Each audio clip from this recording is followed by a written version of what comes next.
안녕하세요. 오리나 유통기환 이분 것이 아니라 댓글 귀환입니다. 지난 한 2주 정도 돼서 댓글들을 취합을 했는데, 제가 원래 댓글이 50개 달리면 주연영 기자 성대모사를 하기로 했었는데, 안타깝게도 그거의 딱 절반이 25개가 달려가지고 하지 못하게 됐습니다. 제가 너무 목표를 높게 잡았던 걸까요? 그래서 이번에는 30개로 낮춰서 5개만 더 하면 되겠죠? 30개로 해서 다음에는 꼭 할 수 있도록 해보겠습니다. 이번에 댓글은 크게 3개로 나눌 수 있을 것 같은데, 일단 첫째는 신세계 아트앤사이언스 다녀온 영상이 반응이 좋았어요. 그래서 올리고 나서 동기간 동안, 같은 시간 동안 조회수로 봤을 때 좀 올라와가지고, 이런 새로운 컨텐츠에 많이 목말라 계시구나 라고 느낄 수가 있었고요. 대표적으로 열구님께서 영상이 너무 이쁘게 잘 나왔네요. 멀리 대전까지 와서 고생 너무 많으셨습니다. 그리고 원우님께서 언제 오신 거냐고 물어봤는데, 9월 말에 추석 끝나고 갔거든요. 근데 추석 직후였음에도 불구하고 굉장히 손님들이 많아서 잘 되고 있구나 느낄 수가 있었습니다. 그리고 HR 조님께서는 집 앞이시래요. 개장 첫 주말에 갔었는데 사람 엄청 많아서 위드 코로나인 줄 알았다. 지금 위드 코로나를 목전 안에 두고 있는데 이미 느끼셨던 것 같아요. 9월달에 대전에 더 현대도 생기고 신세계도 생기고 갈수록 좋아지네요 하셨는데, 뭐 아시겠지만 현대 프리미엄 아울렛 대전점이 지난해에 오픈을 했죠. 여기도 잘 교회형 아울렛으로서 성과가 잘 나오고 있는 점포입니다. 그리고 대주주님도 대전인이라서 진작 가봤죠. 영상으로 보니 반갑네요 하셨고요. 그리고 청년묵수 박성장님께서 엑스포 꿈돌이 나오는 대목을 달아주시고 제가 19살인 줄 알았다라는 그런 아주 소중한 댓글을 달아주셨습니다. 네, 이런 댓글 많이 환영하고요. 네, 본격적으로 종목이랑 이제 업종 들어가서 주셨던 질문들 체크를 해보면, 일단은 이마트 프리뷰 관련해서 달린 댓글들 먼저 읽어드릴게요. 에덴 제이님께서 집 근처에 이마트가 없으시대요. 그래서 와인장터 할 때 정도만 가신다고. 근데 저번 주인가 하지 않았나요?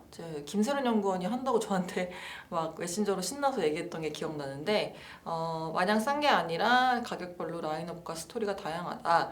멤버십도 기대가 되고 이번 재난지원금 건으로 눌러줄 때 한번 째려보고 있다가 기회를 잡아보겠다라고 하셨는데, 실제로 편의점하고 좀 크로스 체크를 해보니까 재난지원금 소진이 약간 된 것 같다. 예. 왜냐면 9월까지 좋았다가 10월부터는 이마트도 좀 올라오는 모습이 나오고 있고, 또 편의점은 약간 소진된 효과가 나타나는 것 같아서 연말까지 쓰는 거긴 하지만 어쨌든 많이들 좀 쓰신 것 같아요. 그리고 마이클님께서 쓱닷컴은 해자 경제적 해자 이제 쓰신 것 같은데, 차별점 아무튼 없어 보인다. 아무튼 없어 보인다. 크크크. 쓱닷컴 매출 성장과 이익률 개선에 대한 견해가 궁금하다라고 말씀을 주셨는데요. 일단은 쓱닷컴, 그러니까 이마트 온라인몰 부문이 과거에는 그쪽이었으니까 BEP 근처 이제 2017년도 말부터 해서 왔었다가 2018년도부터 해서 뭐 쿠팡 로켓프레시도 그렇고 마켓컬리 같은 업체들이 굉장히 치고 올라오면서 좀 적자가 다시 확대되는 모습이었습니다. 근데 어쨌든 레벨 자체는 2014년도에 영업 손실률이 마이너스 8% 정도였었거든요. 그래서 굉장히 많이 레벨업 된 모습이고, 저희가 보는 이 해자는 아무래도 이 물류센터로 활용할 수 있는 점포들을 굉장히 좋은 곳에 가지고 있다라는 점인데, 이 네오센터를 하나 건립하는 데 드는 돈이 어느 정도일 것 같으세요? 요즘에 지으려면은 2천억 정도 넘게 드는 규모거든요. 근데 점포에 있는 이제 공간들을 이걸로 바꾸는 데에는 한 2, 30억 정도밖에 안 듭니다. 그러니까 100배 정도 차이가 나는 건데, 이 점포에 2, 30억 들어가지고 하루에 몇 건 정도를 처리를 할 수 있냐면 2,500건, 3,000건 정도 할 수 있는 캐파가 나와요. 근데 네오센터는 2천억 들어가지고 어느 정도냐면 한 3만 건? 네, 2만 5천 건에서 3만 건 정도 나오니까 이 들이는 돈의 규모는 100배인데 지금 더 캐파는 한 10배 정도밖에 안 느는 거죠. 그래서 그 차이 때문에 사실 물류센터를 대형으로 짓는 것도 짓는 거지만, 이런 뭐 최근에 대두되고 있는 퀵커머스, 그리고 특히 식료품은 또 그때그때 뭐랄까요? 그걸 뭐라 그러지? 그 외에 온디맨드 온디맨드로 이제 그때그때 주문하는 형태가 아무래도 다른 소비자 대비해서는 좀 클 수밖에 없다 보니까 이 도심 내에 있는 점포들을 활용해서 이 배송 캐파를 늘려 나가는데 굉장히 유리한 위치에 있다 이렇게 판단하고 있습니다.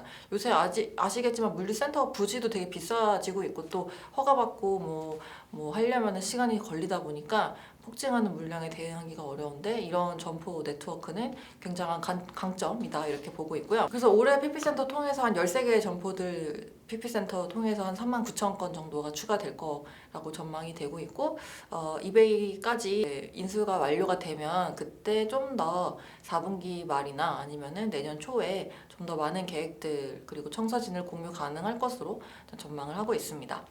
이 관련해서는 이번에 쓱닷컴 공공대작전 광고랑 막 송출료 이런 거 다 해가지고 한 50억 정도 들었을 것으로 추정을 하고 있거든요. 그래서 그 정도는 좀 감안하셔야 될 것 같고, 근데 저희가 지금 보는 게 일단 3분기 재난지원금 영향 때문에 뭐 실적은 좀 고만고만할 거다라고 보는 거다 보니까 일단 올해까지는 약간은 째려보고 계시다가 저랑 같이 계속 팔로우 해보도록 하겠습니다. 네. 그리고 시미 마셀님께서 이마트 주주입니다. 제가 스마일클럽에 패밀리 멤버십 제안했습니다. 아주 훌륭하시네요. 네, 이번 멤버십에 조선호텔부터 이마트, 지마켓, 쓱닷컴 다 혜택 주는 멤버십 나왔으면 좋겠다 하셨는데 마지막에 제가 여기 이거 왜 쓰는지 모르겠네요 라고 갑작스런 자아 비판을 하셨는데 이 시미 마셀님 같은 분들이 한국에 270만 명 계십니다. 그래서 지금 스마일클럽 이용하시는 유료 회원 고객분들이 270만 명이 있고 되게 특이한 게 락기인도 굉장히 강하게 나타나고 있다고 하거든요. 풍부한 그런 멤버십 회원 풀을 가지고 있다는 거는 강점이고 이베이랑 통합해서 하려면은 그러니까 인수가 완료돼야 되기 때문에 그거가 확정된 다음에 좀 멤버십에 관한 내용이 가닥 잡을 수 있을 것으로 보고 있습니다. 네. 그래서 이마트 관련해서는 이렇게 3가지 질문 정리를 해드렸고요.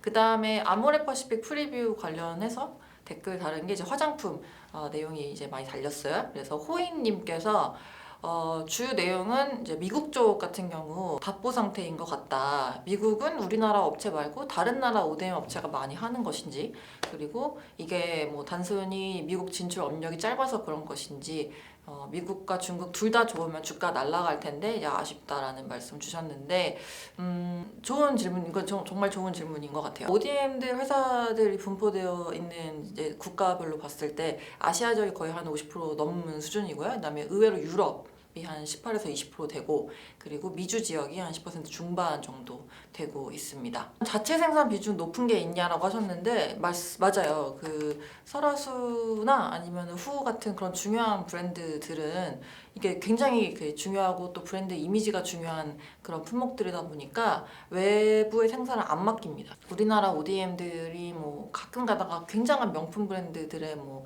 제품을 한다라고 했을 때, 조그만 업체들이 한다라고 했을 때 뭐 립밤이나 핸드크림 같은 때가 있어요. 주요한 품목들이 아니라 이런 글로벌 브랜드들, 특히 이제 미국이나 유럽 쪽에 있는 럭셔리 브랜드들은 그 공장을 갖다가 생산을 하기 위해서 오딧이라고 이제 보통 실사를 하는데 그거의 기준에 부합해야지 그때부터 주문을 이제 주고요. 근데 이게 굉장히 까다롭다고 하더라고요. 그래서 이런 거 특히나 하게 되면은 또 비용이 발생을 합니다. 그래서 이제 에스테로더나 뭐 로레알, 샤넬 뭐 이런 약간 럭셔리 업체들이 좀 많이 이용하는 ODM 업체 중에 하나가 이태리의 인터코스, 아마 아실 것 같기도 한데 인터코스 있고, 인터코스가 2016년도 한창 이제 화장품 좋았을 때 한국에 사드 직전에 한국에 이제 상장을 추진했었죠. 그래서 그때에 저도 그 수저우에 있는 공장에 한번 갔었거든요. 그래갖고 미팅도 한번 했었는데 어쨌든 의외로 이제 유럽 ODM들이 좀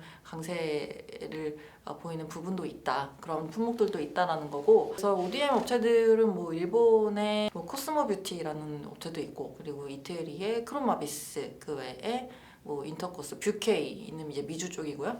이런 업체들이 의외로 또 있기 때문에 한국 업체들이 미국 쪽에서는 좀 두각을 나타내기 위한 그런 준비를 아직까지는 하고 있는 단계다라고 보고요. 또 이제 한 가지 다른 점은 아무래도 이 아시아 지역하고 미국 및 서양인들의 차이, 것 같은데, 아시아 지역은 아무래도 스킨케어가 좀 잘 발달했고 스킨케어를 잘한다라는 인식이 깔려 있는데, 이제 서양은 그 반대, 색조 쪽 강하다. 그 내용들을 여러분들도 잘 아시는 이한영 본부장님이 저랑 세미나 할 때 한번 질문을 주셨었어요. 왜 서양은 색조가 발달하고 아시아는 스킨케어가 발달했냐라고 하셨는데, 제가 생각하는 이제 그 이유는 이제 동양인들은 다 눈도 다 까맣고 머리도 다 까맣고 다 까마니까 이 미의 기준을 갖다가 이 피부가 얼마나 깨끗하고 좋은지에 좀 집중을 하고 있는 것 같아서 이제 그런 부분들이 좀 강조가 되고 있고, 반대로 서양인들은 뭐 눈 색깔도 다 다르고 머리카락 색깔도 다르고 피부 색깔도 다 다르다 보니까 오히려 이런 게 굉장히 다양하고, 그리고 또 컬러의 굉장히 섬세한 부분들을 잘 캐치를 하는 게 좀 달리 발달하지 않았나라고 제가 답변을 했던 기억이 납니다. 그래서 그게 15년도였던 것 같은데, 그렇다 보니까 아무래도 좀 서양 국가들에서는 우리나라 ODM들이 약간 어필이 안 되는 부분도 있지 않을까 생각을 해보고요. 마찬가지로 이제 한국 업체 시르 3939님 그리고 김재민님 이제 비슷한 질문 주셨어요. 그래서 한국 화장품 업체들의 수출 의존도, 중국 수출 의존도를 해소할 움직임이 없나라고 말씀하셨는데, 사실 이 유럽이랑 미국 쪽이 그동안에 이제 성장률이 좀 괜찮았었기는 했었어요. 뭐 왔다 갔다 하긴 했지만 그래도 나쁘지 않았었는데, 근데 아모레퍼시픽 기준으로 지금 이번 2분기 때 전체 해외 매출액에서 유럽이랑 미국 쪽 비중이 한 5, 6% 정도밖에 안 돼요. 그러니까 아직까지 비중이 좀 작은 편이고, 그리고 아세안 지역도 이제 성장률은 빠르게 나타나고 있지만 이쪽은 국가들의 소득 수준이 아직까지 낮다 보니까 이게 좀 레벨업 돼야 되는 과제가 있다라고 보고 있습니다. 그래서 일단은 K뷰티 굉장히 잘하고 있고, 또 제가 뭐 어디 가서 항상 말씀드리지만 선크림은 진짜 우리나라가 잘 만들거든요.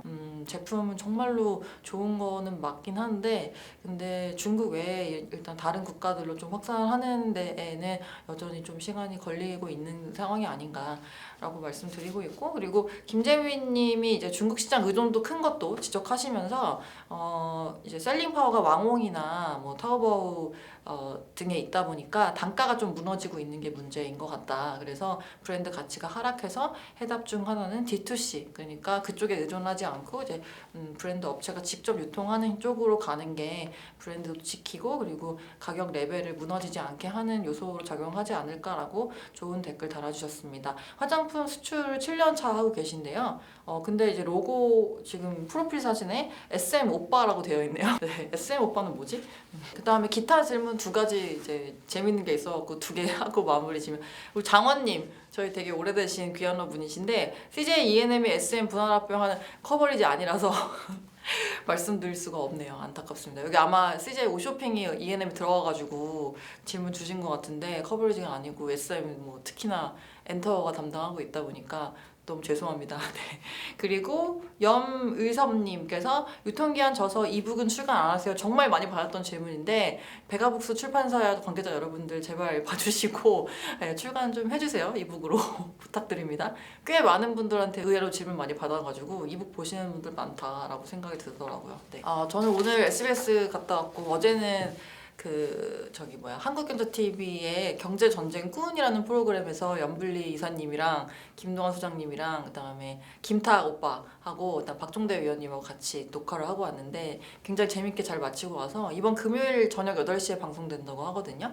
그래서 관심 있으신 분들 리오프닝 관련 얘기했으니까 봐주시면 좋을 것 같고, 오늘은 SBS 갔다 왔고 내일은 머니투데이 아침 일찍 6시 40분까지 와야 돼요.